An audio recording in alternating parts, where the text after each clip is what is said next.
Hi everyone, it's Professor Mackey. I want to welcome you to this lesson on effective research questions. By the end of the lesson, you should have a good idea of how to approach your research and how to arrive at an effective question for this class. Before we get started here, I want to emphasize how important it is that you take some time to go over the assignment and make sure that you fully understand what you're being asked to do. If you ever have a question about an assignment, always ask your professor. In our class, some topics just won't make good subjects for your research essay. In general, you should avoid polarizing issues.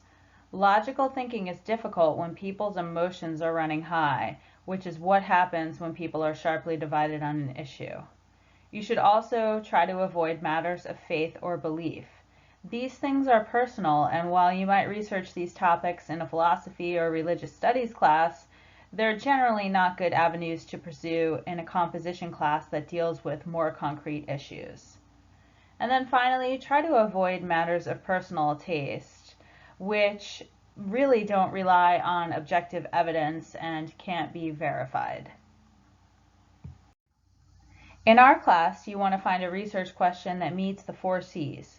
Your research question should be controversial, concrete, concise, and of concern. So when speaking about an issue that's controversial, what we're really asking is there conflict? Do people disagree? Good topics address issues where reasonable people might disagree. After all, if there's consensus, you wouldn't really bother writing a paper on the issue. Next, a good question for our purposes must also be concrete. In other words, there should be real-world evidence to support opposing viewpoints. Additionally, it's helpful if you find a question that's concise. If your topic is too broad, you may become overwhelmed when researching. A great way to narrow an issue is to focus on that issue in a specific location or during a specific time period. And finally, although the issue may not matter to everyone, it should be of concern to some people. Concern is the final C you should consider when choosing your topic question. Here are some templates that might guide you in asking the right question for this assignment. Notice how all questions entail a proposal of some kind, and a proposal simply addresses what we should do in a specific situation. So the first template, what is the best way to blank? And what you write in the blank can focus on how to deal with an issue or how to solve a problem. The next template, what should we do about blank? Here, you'll fill in the blank with a specific problem. And finally, should blank, insert the name of the person, country, or region, do blank. In this case, it refers to a specific action. So your question can vary from these templates as long as it meets our criteria for effective research questions in our class. Recall the 4 C's. I really want to emphasize that research is a multi-step process. You'll begin with preliminary research, you'll move into brainstorming, then you'll arrive at a tentative topic question, you'll do more reading and take notes, then you'll do more focused research, and then you'll start your reading and writing of your paper, and then you might arrive at your focused topic question. And then after that, you're going to continue to read and write. So the research process is recursive. You'll notice you're writing and reading at different stages here. This means that you'll find yourself circling back to the same step sometimes. Research and writing are a process of trial and error. In this slide, I've underlined the tentative topic question and the revised topic question so you can see how much work is done between these 2 steps. Many students mistakenly assume that they should first perfect their topic question before they even start their research, when in fact, perfecting the topic question will come much later in the research and writing process. In a class like ours, where I want you to select a topic that you'd like to learn more about, the preliminary phase of the research process is very important. At this stage, you're not trying to find sources that you're going to use in your paper. You're simply reading to learn about the issue so that you have a vocabulary to formulate a tentative topic question for your project. One of the biggest obstacles that students encounter is that they don't have a variety of keywords to describe their topic.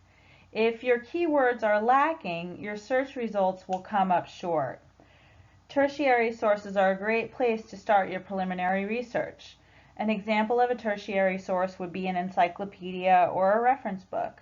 So while these sources may be mentioned on your works cited page, they're not typically counted as actual sources in a college-level research project. When you're conducting preliminary research, you should be jotting down keywords to input into the databases.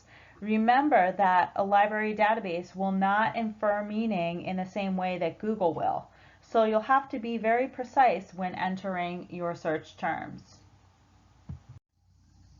After you've done your preliminary research and have a good idea about what you want to focus on, you can then begin to brainstorm a specific topic question.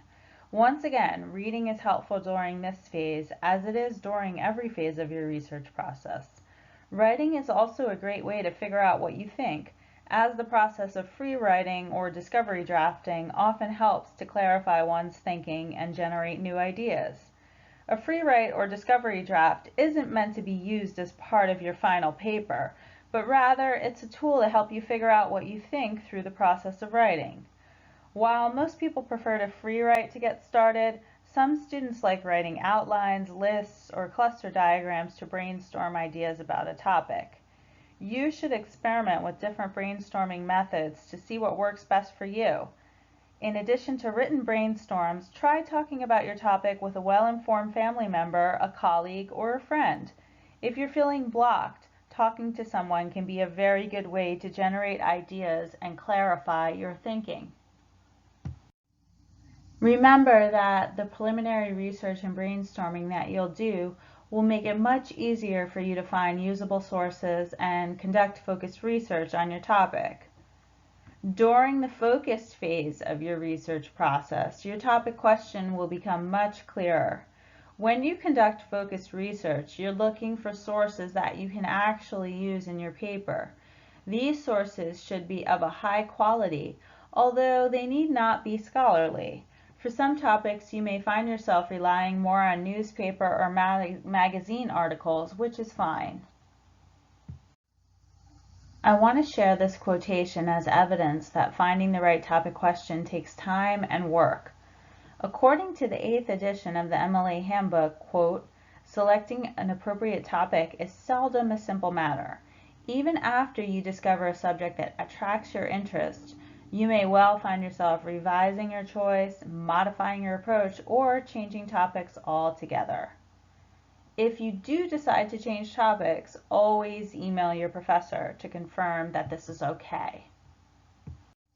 So here's a quick recap of the most important points to take away from this presentation. First, the most effective research questions are controversial, concrete, concise, and of concern to some people. Second, you may have to conduct a good amount of preliminary research to arrive at an effective topic question.